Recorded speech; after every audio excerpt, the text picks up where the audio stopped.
नमस्कार प्रिय दर्शकों, शरीर छोड़ेंगे तब कर्मों का फल भोगना पड़ेगा। यदि हमने सही जीवन का उद्देश्य नहीं चुना तो निश्चय ही हमें कर्मों का हिसाब किताब करना होगा। जब यह शरीर छोड़ेंगे तब कैसा अनुभव होगा? तो दर्शकों, वीडियो शुरू करने से पहले सच्चे दिल से कमेंट में जय श्री कृष्ण जरूर लिखें। यदि हम साधना करें तो कर्मों का हिसाब किताब कुछ कम हो सकता है। वैसे कहा जाए तो यह कलयुग है। आज करेंगे कल पाएंगे। इस जीवन में हिसाब किताब बहुत कुछ होता है, लेकिन कुछ ऐसे कर्म ही होते हैं कि आने वाले जन्मों में भी हमें उसका हिसाब किताब चुकाना पड़ता है। इसलिए मनुष्य जीवन यह बहुत ही अनमोल सृष्टि योनियों में है। इस शरीर से हम उस आत्मा का काम कर सकते हैं, परमात्मा का मिलाप हो सकता है। स्वार्थ और परमार्थ के दो काम होते हैं। शरीर के लिए जो भी काम है वह भी स्वार्थ, और आत्मा के लिए किया गया कार्य परमार्थ है। सुबह का शाम, शाम का सुबह और आज का कल पर मत टालो। जब समय मिले तभी कर लो। कोई भी काम करो, आधा मिनट 1 मिनट आंख बंद करो और नाम रूप को याद कर लो। इससे ठीक रहता है और ध्यान भी ऊपर की तरफ बना रहता है। परमार्थ में स्वभाव का बदलना बहुत जरूरी है। स्वभाव कोई आज का नहीं है, यह युगों युगों का पड़ा हुआ है और गुरु की कृपा से ही यह बदला जा सकता है। साधना करने वाले व्यक्ति जोर शोर के साथ साधना करें, अंतर ध्यान होकर साधना करें ताकि तुम्हें और लोग न देख सकें। स्त्री और पुरुष अपना उस विशुद्ध ताकत को जमा कर लें जो उनके अंदर छिपी हुई है। उसको जगा लें और जगाने के बाद में यदि एक भक्त हो जाएगा तो सारी दुनिया को रोशन कर जाएगा। महान आत्मा एक हुआ करती है। आत्मा की उस विशुद्ध प्रकाश में जाना है तो हमारे सार सत्संगी सब उसी रास्ते पर लगे रहें, एक सूत्र में और एक मार्ग में बंधे रहें और भविष्य में जो भी आपका धर्म है उसको शरीर के अंतिम श्वास तक खत्म करना चाहिए, ताकि दोबारा तुमको यह जन्म न मिले, ताकि दोबारा कष्ट की योनियों में इस फितरत में न आना पड़े। यह हमारा लक्ष्य है। जिस समय पर तुम्हारी मौत की अवस्था आएगी उस समय पर तुम पहले पहुंच जाओ। वहां तुम पहले देख लो, वहां पहले तुम बसो, चल दो। वह स्थान तुम्हारा पहले आगे जाने का मुकर्रर हो जाए और जब तुम शरीर छोड़ने लगो तो देखो, मैं यह तो पहले से ही तैयार बैठा हूं। यह तो मैंने पहले से सोच रखा है। न हमारे मोह है, न आसक्ति है, न हमारे ध्यान है, न धारणा है, न लगाव है। देखो, हमारे महात्मा थे और उनकी लगाव न होती तो नामुमकिन बात थी। जरा सोच लो, एक महात्मा ने साथ लेकर के लगाम लगा करके यह काम किया और अब हम लोग बेलगाम हो गए हैं। जब कृष्ण भगवान का कहना लोग नहीं माने और जात वालों ने कहा कि भाई हम जा रहे हैं, उन्हीं से दरबार वाले फिर बेलगाम हो गए। उसका परिणाम सर्वविदित है। तो अगर हम लोग उन महात्माओं, महान आत्माओं को साथ लेकर के काम करें तो सफलता अवश्य होगी। नहीं तो बिना लगाव के चाहे मनुष्य रहे परंतु समाज बर्बाद हो जाएगा। इसलिए महात्माओं को साथ लेकर के जो भी काम किया जाए तो कोई भी उसका मुकाबला नहीं कर सकता। तो हम सब भाई, जितनी कौमें इस समय पर जारी हैं, जितनी पार्टियां, जितने मजहब जारी हैं, उन सब का ध्येय परमात्मा के पाने का था, पर हम सब भूल चुके हैं। इसलिए महात्मा आकर के इस चीज को बताते हैं और प्रचार करते हैं कि परमात्मा को पावे का तुम्हारा ध्येय था। संसार का कुछ दिन बाद तुमको छोड़ देना होगा। अब तुमने क्या किया आकर के? देखो न महात्मा कितने दयालु हैं, तुम्हारी आत्मा को जगाते हैं, तुम्हें भविष्य में कुपथ रास्ते पर जाने से बचाते हैं। अधोगति के रास्ते से बचाकर तुम्हारे कर्म को समाप्त करना चाहते हैं जब तक कि तुम्हारा यह शरीर है। आगे क्रिया कर्म जो वह बताते हैं उसका पालन करो ताकि तुम परमात्मा के धाम में पहुंच जाओ और हमेशा के लिए सुखी हो जाओ। इस वक्त जो कर लिया जाए वह ठीक है, बाद में न जाने क्या होगा। बाद में मैं बताता हूँ कि बाद में उन भैंसों बैलों और उन गधों की जैसी हालत होगी कि और बिना तौल के वजन लाद दिया जाएगा, और जब गिरोगे तो जमीन के ऊपर में तो फिर उठ नहीं सकते हो। यह हालत उस समय होगी। तो अभी चेतन का वक्त है हमारा सबका। भूल में किसी को मत डालो, गुमराही में किसी को न में करो। यह भूल है तुम्हारी की गुमराही में हम दूसरों को कर रहे हैं। अगर अज्ञान में कर्म करते हो तो कर्मों के फल को भोगना पड़ेगा। अगर किसी अध्यात्म शक्ति को साथ ले लोगे तो गलती न होने पाएगी। वह रोकने वाली, वह लगाम लगाने वाली, वह आचार्य अगर पास में रहेगा तो आप गलत रास्ते पर नहीं जा सकते हो। दुख का मूल कारण क्या है? सुख करता दुख हरता सबका मालिक एक ही है। जी हाँ, यह बात बिल्कुल ही सच्ची है। वह परमपिता परमात्मा सुख करता होता है और वही दुख हरता होता है। यदि हमने कुछ यत्न कर लिए तो हमारी जिंदगी में आने वाले दुख का मूल कारण समझकर हम दुखों से निजात पा सकते हैं और जीवन का असली सुख खोज सकते हैं। यह असली सुख देखा जाए तो इस संसार में नहीं मिलने वाला है। अपना असली सुख, राज, सब कुछ छोड़कर इस मृत्यु लोक में आए। असली सुख की जानकारी वही परमपिता परमात्मा स्वरूप गुरु सुख करता दुख हरता हमारे लिए अपना असली सुख बताएगा।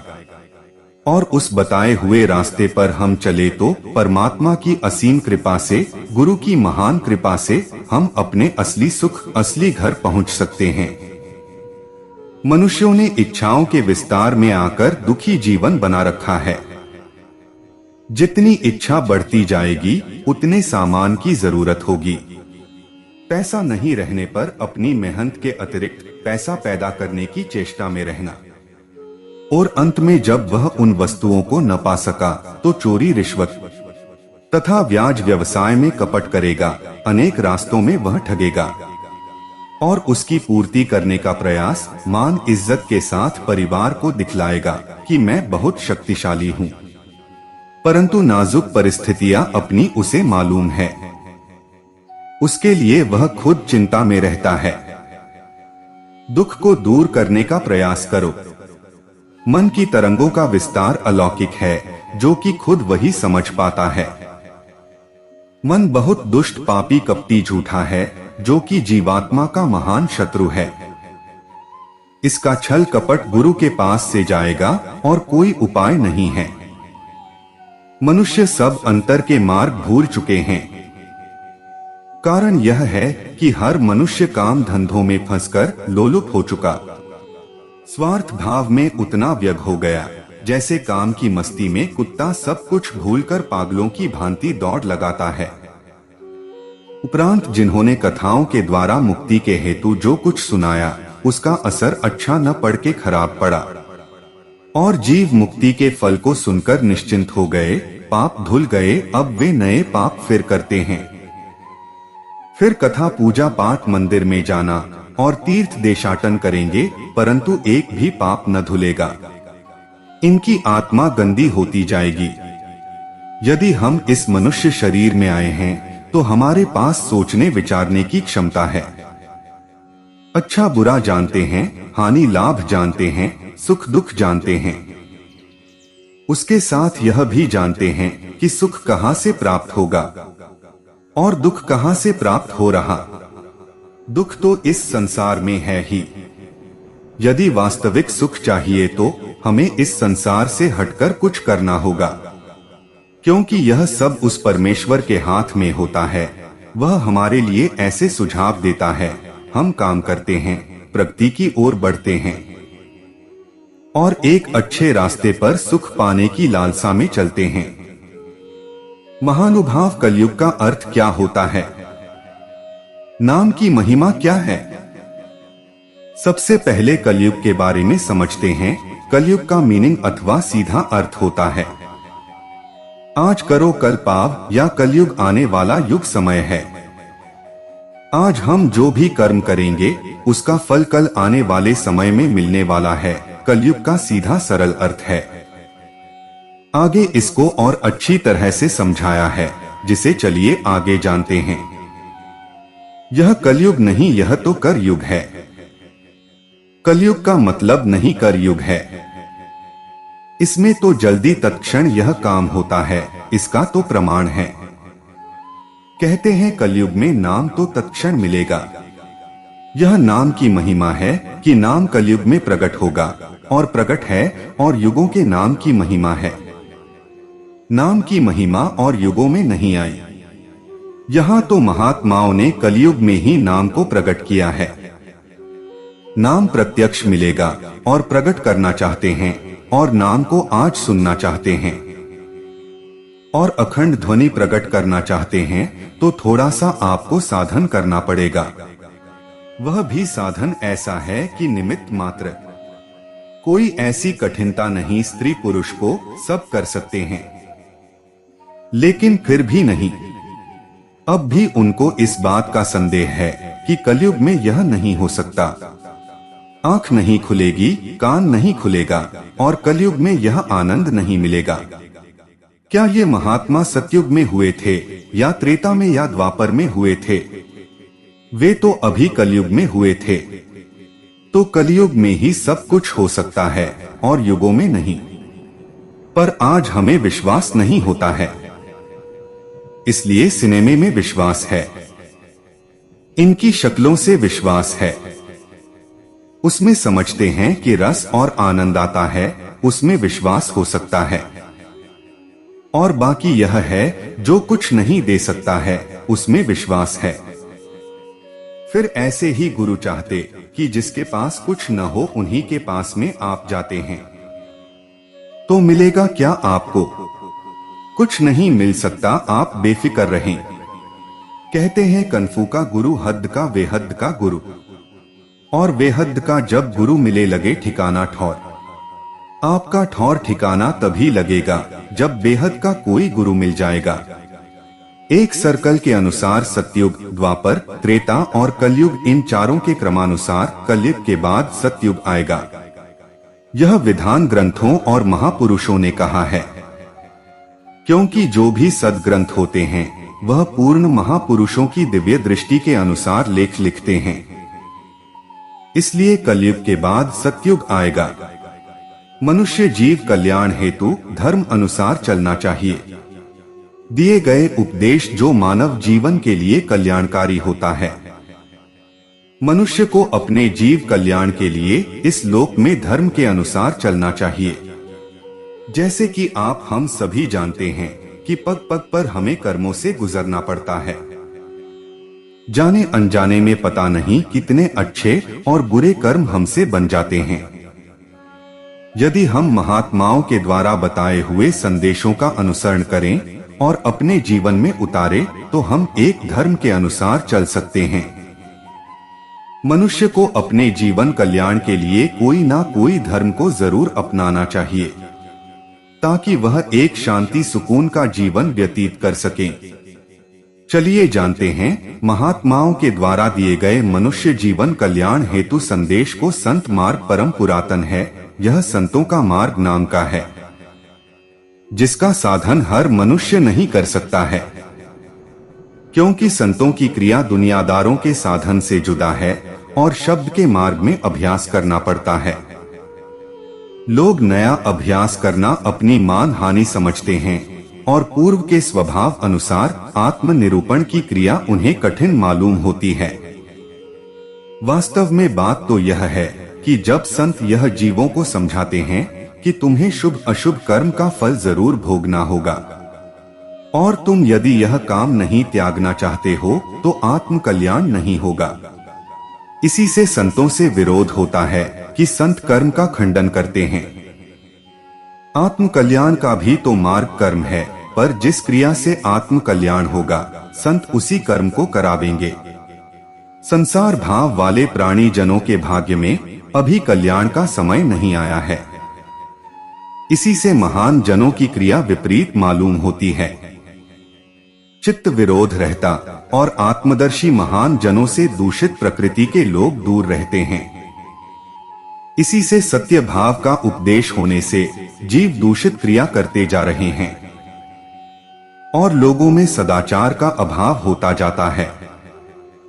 मालूम होता है कि यही वातावरण रहा तो भारत के कोने कोने में अनाचार फैल जाएगा और लोगों का अंत में खात्मा अवश्य हो जाएगा। मनुष्य को अपने जीव कल्याण के हेतु लोक में धर्म अनुसार चलना चाहिए। शास्त्रों का अथवा महात्माओं का वचन है कि जो मनुष्य मेरे बताए हुए मार्ग के विपरीत चलते हैं उन जीवों का धर्म कर्म लोक रीति मर्यादा रीति सब छूट जाता है और उनकी आत्मा का कल्याण नहीं होता है। ऐसी आत्माएं कर्म के विधान दंड में आकर जम महाराज के हवाले हो जाती हैं और फिर करोड़ों युगों तक उन्हें मनुष्य तन नहीं प्राप्त होता है। लोक में जब अधर्म कर्म होने लगता है और लोगों की प्रवृत्ति पापाचार की ओर हो जाती है, जैसे शराब पीना, मांस खाना, व्यभिचार करना, रिश्वत लेना और अपने स्वार्थ हेतु दूसरे मनुष्यों को धोखा देना, ऐसी भावना को जब लोग पाप नहीं समझते हैं उस वक्त परमात्मा अपनी सृष्टि को सुधारने के हेतु किन्हीं महान आत्माओं को ऊपर के मंडल से भेजते हैं। वही महान आत्माएं इस संसार में आकर धर्म कर्म मर्यादा लोक रीति समाज में रहना सिखाती हैं। फिर से नवीन रास्ता आत्म कल्याण का जारी करती हैं।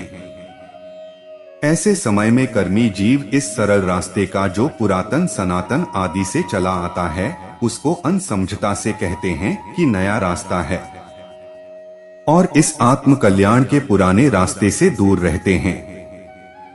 मनुष्य भाव का सच्चा निवारण तब होगा जबकि माता पिता के विचार शुद्ध होंगे और लोक में रहते हुए उनका कदम पापाचार की ओर नहीं होगा।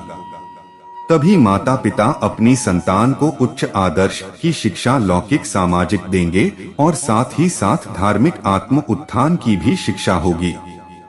जब मनुष्य लोक समाज में बंध गया और गृह जीवन में रहकर उसको सुख प्राप्ति न हुआ तो उसे इस बात की चिंता होगी कि सच्चा सुख गृह जीवन में नहीं है। अब कौन उपाय करूं जिससे सच्चा सुख प्राप्त हो?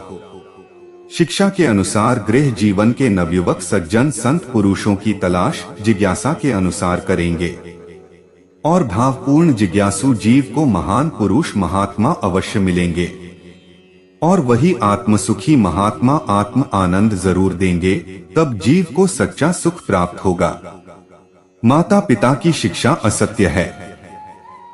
या तो अपने पुत्र नवयुवक को शिक्षा देते ही नहीं या माता पिता पापाचार करते हैं, जिनके आधार पर पुत्र नवयुवक अपने पिता के दुर्गुणों को अपने हृदय स्थल में उतार लेता है और उसी प्रकार के विचारहीन कर्म करना शुरू कर देता है, जिससे आगे की संतान नष्ट हो जाती है और पाप भाव में बहते रहते हैं। गुरु महान विद्या के भंडार होता है। जीव का पतन हो रहा है जिसका नमूना आज मालूम होता है। बच्चों में सत्य का खून होता तो जरूर विवेकी धीरजवान अर्थात सज्जन भाव में बरतते। अब तो आसुरी भाव में बरत रहे। इसी से अपने जीवन के बहुमूल्य समय को नष्ट करते हैं और अंत में दुर्गति की ओर चले जा रहे हैं। यह बिगड़ी संतति क्यों? बिगड़े हुए माता पिता पुत्र पुत्री को यदि गुरुजन पा जावे, यह सत्य है कि अपनी शिक्षा अर्थात दैविक भाव से सुधारने के पश्चात उनके तौर तरीके को बदल देते हैं और परमार्थ का जो तौर तरीका है उसमें प्रवेश कर देते हैं। आज बगैर गुरु की शिक्षा के घर घर हर प्रकार की कपट कटौती होती है और हर घर में हर भाव के झगड़े होते हैं और स्त्रियों अपने पति के कंट्रोल से इस कदर बाहर हैं जैसे पानी की मछली जब चाहा पानी में गोता लगा दिया और पता नहीं कहां चली गई। पति बेचारा क्या करे, उसकी समझ में आता ही नहीं कि मैं क्या करूं। परंतु जब सत्य का और धर्म का वातावरण था, उस वक्त स्त्रियां अपने पति के अधीन थीं और संतान उच्च कोटि की हुआ करती थी। पर अफसोस है, मनुष्य ज्यादा चंचल हो गया। वासना का जब से भंडार बना, तभी से ऐसी महादशा भारत की बन गई और मनुष्य की क्रिया जानवर भाव में परिणत हो गई। मुझे दुख है, मनुष्य जीवन मनुष्य नहीं बनाता है। सदाचारी दोनों बनो और आचार विचार ठीक रखो। अब प्राणी दुख के कारण पाप करते हैं, पर क्या करें, संसार में उपदेश की कमी है। महात्मा बहुत कम हैं। संसार बहुत बिगड़ा हुआ है। अब कौन सुधारे? तालीम तो सदा से महात्माओं की एक ही रही और आज भी वही है। अपने कर्मानुसार तालीम भी ग्रहण की जाती है। तालीम एक है, पर सबकी एक बुद्धि नहीं होती है। आजकल तामस भाव की बुद्धि होती है। कौन पुत्र अपने पिता की आज्ञा में चलता है? अपने माता पिता के पहले तुम उपासक बनो और उनकी आज्ञा का पूर्ण पालन करो, तब तुम गुरुजनों के पास पहुंचोगे। फिर गुरुजनों की आज्ञा का पालन करो। अगर हम इस संदेश का हम अपने जीवन में अनुसरण या पालन करते हैं, तो मनुष्य अपने जीव के कल्याण के लिए धर्म पर चलना स्टार्ट कर देगा। क्या भजन प्रार्थना करना आसान है? मालिक की याद और प्रार्थना करते रहना चाहिए। इसी से मन बुद्धि निर्बल होंगे, विवेक और विचार आएगा। जब हम छोटी प्रार्थना भी मालिक से नहीं करेंगे, तो हमारा मन इंद्रियों में फैल जाएगा। जिन शब्दों से और जिस तरह से प्रार्थना की जाएगी, तब उसका जलवा देखने को मिलेगा। तब ये मालूम होगा कि वह क्या है और कैसे हमारी प्रार्थना कबूल करता है। आप घर में रोज अपने कपड़े धोते हो, क्यों? क्योंकि आप चाहते हो कि कपड़े पर लगा दाग मेल छूट जाए, कपड़ा साफ हो जाए।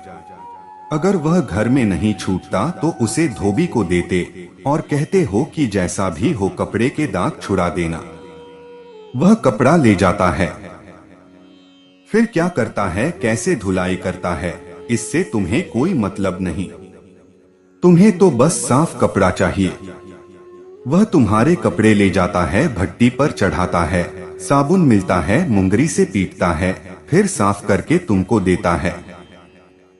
इसी तरह से मन, बुद्धि, चित्त और इंद्रियां गंदगी में सन गई है। मेल चिपक गया है जिसे तुम नहीं साफ कर सकते, क्योंकि वहां ना कोई पानी जा सकता, ना तुम्हारा कोई साबुन जा सकता है। उनको साफ करने का तरीका, साफ करने का साबुन महात्माओं के पास है, लेकिन महात्मा पूरा होना चाहिए। उन्हीं के पास साफ करने का साबुन है, भुट्टे हैं, वह मिल जाएंगे तो तुम अंतर में जली जमी मैल साफ कर देंगे। इसलिए कहा है कि पूरे महात्मा की खोज करो। कभी कभी बाहर की क्रियाओं में थोड़ी सफाई होती है, लेकिन उसको बताने वाला कोई होना चाहिए। वह तुम्हें बता दे, तुम्हारी समझ में आ जाए तो करने लगोगे। लेकिन तुम अपनी मनमानी क्रियाओं से चाहे कि हमारी सफाई हो जाएगी, तो नहीं हो सकती। चाहे तुम जितना गंगा नहाओ, तीर्थ में जाओ, मंदिर मस्जिद में जाओ तथा कथा पुराण सुनो। जैसे आप धोबी के कपड़े दे देते हो, फिर उससे ये नहीं पूछा जाता है कि तुम कैसे धो रहे हो, क्या कर रहे हो। और इसी तरह से आपको अपना आपा महापुरुषों को सौंप देना चाहिए और प्रार्थना करो कि आप मर्जी समझो और पड़े रहो। जैसे भी आप चाहो हमें साफ कर दो। अब वे जैसे भी साफ करें, उसकी मौज मर्जी समझो और पड़े रहो। लेकिन अगर आप ये कहने लगे कि आप ऐसा मत करिए, वैसा मत करिए, ऐसा क्यों हो गया, हमें नहीं चाहिए, तो सफाई क्या होगी आपकी? तो आप अपना आपा सौंप दो, दिन बन जाओ और हमेशा प्रार्थना करो कि आप हमारी गंदगी साफ कर दो। जो कुछ भी वह कर रहे सब उनकी मौज मर्जी समझो। दीनता में बहुत सुख है, अहंकार में दुख ही दुख है। इसलिए कहते हैं कि ये में पना छोड़ दो। जब तक आप नहीं पकड़ोगे और पकड़कर चलोगे नहीं, तब तक मालिक का दीदार नहीं होगा। इसलिए बार बार विनती करो, रो उसके लिए, तब काम बनेगा। भजन ऐसे ही नहीं बन जाता है। मेहनत करनी पड़ती है और दया की प्रार्थना करनी पड़ती है। मन को रोकना पड़ता है। तुम कहो कि हम भजन कर लेंगे तो तुम बहुत बड़े शेर हो जो अपने बलबूते पर कर लोगे। अगर अपने बलबूते कर सकते हो तो अब तक क्यों नहीं किया? दम विनती करो। विनती तरकीब और तरकीब से करनी पड़ती है, तब मालिक सुनता है। इसलिए सेवा करो। जो तुम्हारी छोटी मोटी गृहस्थी की जिम्मेदारी है उसे पूरा करो और भजन करो। तुम्हारी गृहस्थी की गाड़ी चलती रहेगी, काम होता रहेगा। तुम चाहो कि एकाएक तुम पर दया कर दी जाए तो दया तो की जा सकती है, पर तुम बर्दाश्त नहीं कर सकोगे। पागल हो जाओगे, वह हजारों को बहका दोगे। महात्मा ऐसा काम नहीं करते। हमें ऐसा काम नहीं करना है। धीरे धीरे दया दी जाएगी। रामचरितमानस में लिखा है, गुरु बिन भाव निधि तरे ना कोई। पर गुरु कैसा हो? जो खुद भवसागर से पार जा चुका हो। वह खुद तुमको पार करा सकेगा, वहीं पर नहीं गया वह तुम्हें क्या प्यार करेगा। यह कलिग्राम है कर्मों का, इन्हीं कर्मों का फैसला होता है। भजन करना आसान नहीं। जब यह काम होता है तब तुम नहीं आते हो। जब तुम्हारा काम फंसता है तब चले आते हो। जब तुम्हें यह संदेश मिले कि यहाँ जरूरत है तब भी तुमको आना चाहिए, पर तुम हो कि चूक जाते हो। भजन करना कोई आसान काम नहीं है। जैसे बच्चों के साथ सिखाने पढ़ाने में मेहनत करनी पड़ती है, वैसे ही तुमसे भजन कराने में मेहनत करनी पड़ती है। अगर तुमसे कह दिया जाए कि 4 घंटे भजन पर बैठो तो भाग खड़े हो गए। घर के काम याद आ जाएंगे, भजन नहीं कराया जाता है तो यहाँ पड़े रहते हैं। हमने गुरु महाराज के पास देखा है कि लोग आते हैं, जब गुरु महाराज कहते हैं कि भजन पर बैठ जा तो लोग कह देते हैं कि हमसे भजन नहीं होगा। तो मैं यहाँ जो भी छोटी बड़ी सेवा करते हो, भंडारे की सेवा करते हो, तो मैं कभी रोज नहीं करना चाहिए। और रोज करना मना मत है। मना है या देवता नहीं बैठे हैं और ना सब देवता आते हैं। यहाँ पर हर तरह के अच्छे बुरे लोग रोज आते हैं और रहते हैं। कितने लोग तुम्हारे संग तुम्हारे पीछे लगे रहे, यहाँ सब लोग आ सकते हैं। किसी को रोक नहीं है। यहाँ पर शिक्षा सुधारने को दी जाती है। कोई 1 दिन में सुधरेगा, कोई 2 दिन में, कितना भी वक्त लगेगा। तुम ऐसा भी होंगे जो सुधारना नहीं चाहोगे। कुछ ऐसे भी होंगे जो सुधारना नहीं चाहेंगे। जब तक रहेंगे नहीं खुद चले जाएंगे। तुम अपने को सुधारो, अपनी बुराइयों को निकालो। तुम्हें दूसरों की चिंता क्या पड़ी है? जो जैसा करेगा वैसा भरेगा। कबीर तेरी झोपड़ी गल कटिया के पास, करेगा तो भरेगा, तू क्यों होता उदास। तन मन दिया तो भला किया, शिर का जासी भार। अगर कहा कि मैं दिया तो बहुत सहेगा मार। तो प्रिय दर्शकों, उम्मीद करता हूं कि आपको वीडियो पसंद आया होगा और आप हमारे चैनल पर नए हो तो वीडियो को लाइक और चैनल को सब्सक्राइब जरूर करें। आपके एक लाइक से ही हमें प्रेरणा मिलती है और हम मोटिवेट होते हैं। धन्यवाद।